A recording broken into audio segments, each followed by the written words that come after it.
Today, I'm going to show you my Tenon Jig. Tenon Jig, I've got it to where it just sandwiches my fence. It just pieces are cut here and here, and this is a P3 and then a back fence. 4 pieces. The key is to get it where there's no play, but yet you can move it easy enough. If it's a little bit tight, you can just take some candle wax, move it, and a Johnson paste wax, and fix it where it moves. But this one I hit to where there's no play side to side, so that won't come into play, because if it does, that could affect your cut. What I do with this thing, I got a hole here where I can put and my tops of my prairie boxes with the angle cuts, this is what I use. See the angle right there? This is what I clamp the top to it, and I can make those cuts. But once I got the fence extension made, I make, most of the time, make it with that. But we had some people that had, on my last video and the video before that, the video before that, that wanted the bridle joint. And I don't guess they had any use for an extension. They didn't think it was safe, but I've been using it for years. I probably made this 15 years ago. But more times than not, I'll grab my extension fence and use it. You got paddles, you know, you can hold your work with it, keep your hands away from it. But if any time you are not comfortable with what you're setting up, don't do it. You just don't do it, it ain't worth it. But I never thought there was an issue. But then again, I'm thinking what they saw was this blade, or bridle joint, the blade's taller because it goes out all the way to the end. You're cutting the whole height of that thing. But if you're holding that wood beside that blade, you could alter the cut there. People don't think so, but a centrifugal motion, I mean, it don't take much to move it. So you want to hold above the cut. Plus, when you're cutting the blades in the wood, you're holding above the blade, there's no problem. But they was wondering if I ever heard of a Tenon Jig. Yeah, well, I made that one probably 15 years ago. And I use it quite a bit. But I use that extension, my fence extension, a lot more. So I'm going to show y'all how I cut a tenon with a Tenon Jig. But you know, I've got a piece of 3/4 inch stock, and 3/4, you want in thirds. See, there's a quarter. So what you cut a quarter off each side, that leaves you a 1/4 inch tenon. So I've got this thing set for a 1/4 inch.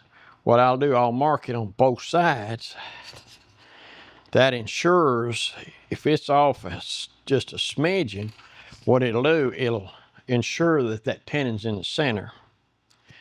And for what we're doing here, I'm gonna mark it to where we can see it real good. Okay, when you're coming in with the tenon, you don't want to go over 2/3 of your material, sometimes half. Well, 2/3, I've got this marking knife set for a half. It goes to that second mark right there, which is 2/3. So I will mark before I cut it, because whenever you cut this mark right here, you want a nice crisp cut here, because that's what you're going to see when it flushes up to your mortise. This is what's going to be seen. And I have found if you take a marking knife, you get you a good knife cut right there. When you're cutting it out, it leaves a nice crisp cut right there. So when I set this up, most of the time I use a flat top blade when I have a bunch of these to do. I don't have the flat top blade in it. However, when you make the cut this way, then come back and make that cut there, you may have a little bit, you have to take a chisel and knock out but if you get her set up correctly, it'll just about get every bit of it out of there. But if you're doing a bunch of mortise and tenons, I'll go ahead and put the flat top blade in to ensure I've got a flat top. And then even that, if you like a little bit this way or a little bit that way, it'll still leave a little bit, and you have to take a chisel in there and get it. So key is getting her set up with scrap pieces, and then you batch your own through. So what I'm gonna do now, if I've got that set up to where it's just, yeah, there it is. Just that point that thing right on that knife line. Here, you can take a clamp, boom, you got it. So let's go ahead and make them cuts, and I'll show you how we deal with the rest of it. Hearing protection on.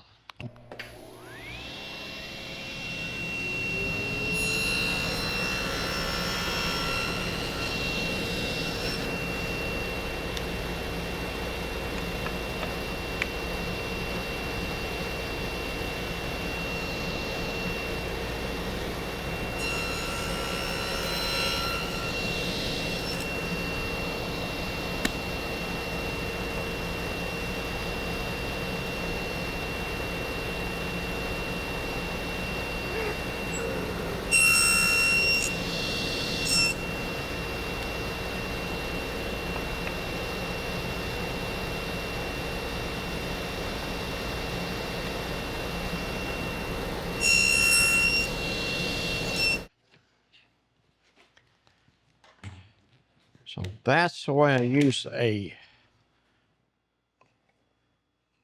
mortise and jig, a tenon and jig. Now we'll just cut these pieces off right here and move from there. So let me get set up and we will cut them off. I'll show you how to do that. So I've got me a little sled set up to where I can cut these cheeks off.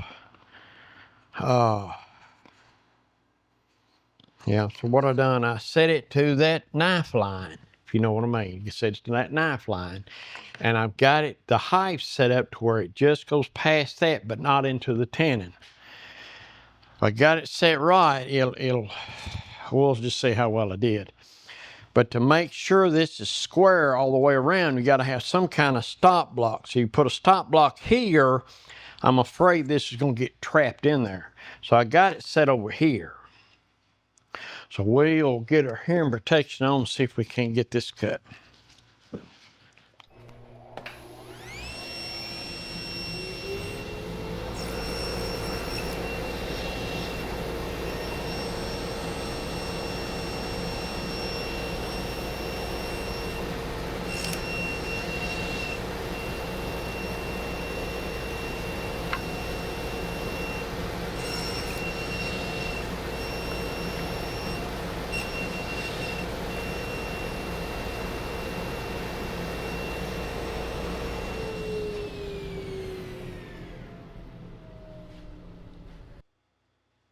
So that got her then. See that nice crisp line we have right there? And we just about got it out right there. So I don't see any chiseling work we need to do. So if I'm using my tenon and jig, that's the way I do it. Of course, now you can take, because the way I like to do it, because I got mortise and chisels and router bits, depending on what method I'm using to make the mortise, I take the tenon to fit the mortise, if you know what I mean. So now what you can do is go back to this thing. Or if it's just a little bit, you can take a hand plane. But if you don't have a hand plane, what you can do, you can take this off. And remember, when you're doing this, you got to come off both sides. And whatever you're taking off will be ×2. So if you lack just a little bit, you don't need to take much off. And you probably need to run it through twice because there's nothing on this side supporting the blade through the cut. So that's the way I do a tenon with a tenon and jig, if you know what I mean. And this tenon, you know, jig, like I say, I can do the same thing with the fence extension. So there's always more than one way to doing things. And if any time you're not comfortable, you got doubts, don't make the cut. Just don't make the cut. But there is something about getting desensitized or get into a rut to where you're not thinking. So before I make a cut each time and I get started, before I turn my saw on, I think about cutting my fingers off. That makes you, whoa. All right. Now you look at differently how you make the cut. You make sure your hand is above the blade. If you're not comfortable with that, they make all kinds. This is a good pad right here. Bench dog tools. Oh, I'm telling you that they make all kinds. This seems to, a lot of times there's stuff that comes with it. They do okay. But this right here, if you got, I mean, it just almost sticks to it. But what that'll do, that'll get your hand back away from it. Not a problem. So be comfortable where you cut. Think about what you're doing. However, these cameras don't really pick the angle up. So I'm down here by myself, and so I'm not behind it. And once you make cuts, unless you're just going to plow through a bunch of wood, be nice to have someone behind the camera to ensure that you're getting the shot you need. But a lot of times, it's not as close as it looks on that camera. Of course, it's stall stop, but I don't count on that. Because if I put my hand in that blade, this will be the one time that thing it malfunctioned and it didn't do right. And there you are. So I don't count on that. To me, I just don't count on it, because I say they take weenies and stuff like that, and they pop down through there, but still, you won't want to try it with your finger. I don't know anybody would. And if they do that, relying on the saw stop to activate, and they're using their own hand to test it, I really think their judgment on anything, if you don't know the truth about it. So, yeah, these tools, they'll cut you. If they cut a piece of wood, they'll cut you. To me, it's a journey on building something, not as much as building it. What I've been working on the last 2 weeks,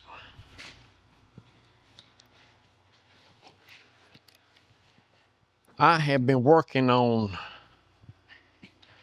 I was debating whether to show this to you or not, but I was working on this SteamPunk Gears and Cogs. It's wall art.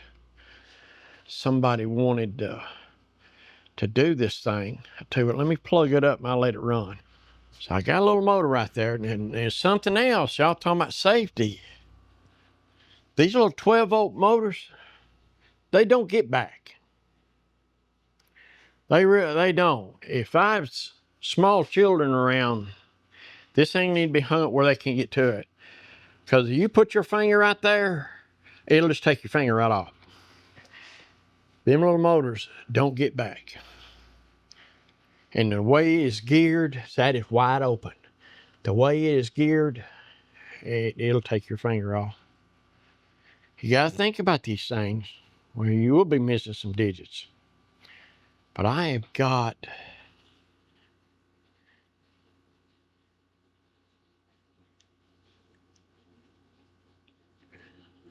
look at that.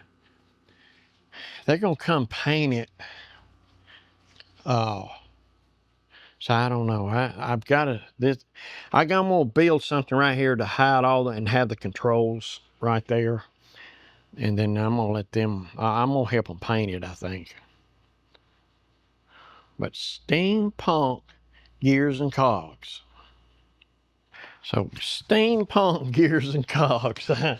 That has been one interesting thing. It has been interesting. They sent me this picture, and that's pretty cool.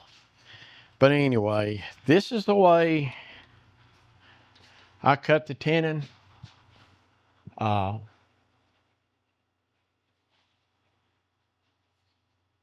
That's the way I cut the tenon with a tenon jig, whatever. But anyway, but it's pretty simple to make. Like I say, it's 1, 2, 3, and you count the fences, 4 pieces. The biggest thing here is you don't want any side-to-side movement, and you've got it. And there's one other thing. You want to make sure this thing's perpendicular to the bed. I mean, yeah, you better make sure this thing is at a 90 degree to your bed. If you get them 2 things, you got it. You can put holes anywhere in this thing to put any kind of clamps you want on it. But a tenon jig, this was made from pieces of plywood that, see, this thing is 12 inches long. And that right there is 12 inches high, which will give you plenty of support, especially if you clamp it to it, of anything you've got. Of course, your dimensions of your fence goes here, then this piece here. And that is just a 1 by 1, 1 by 3/4. Yeah. And that is my tenon jig. I keep it there, handy to get to, and you keep it handy. Like end feet rails, they're right there, and you'll come there using them if they're handy. But that's gonna do me today. I appreciate y'all joining me. And if y'all made it this far, y'all hit that like and subscribe button. And leave me a comment. Tell me what you think. They are beginning to, yeah, they're beginning to, I really thought that this right here, when I started, I got several. They wasn't bad. Well, one of them was. He made fun the way I talked. I mean, yeah, I can't help it. I mean, I'm in the South. I mean, it is what it is. There's a lot of people will just move on. Well, some, they take the time to comment. I thought that would hurt my feelings and all that right there. I'm gonna tell you, it don't. I'm surprised. I just let it off on their ignorance, I guess.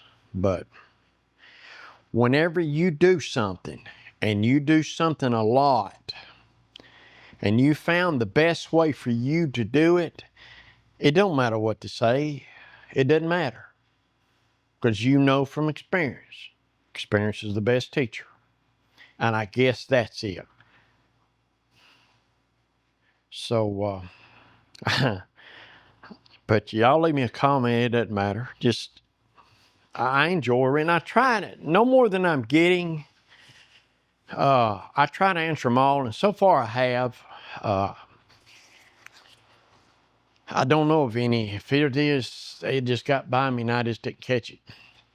But these channels are getting 4,000 and 5,000 comments.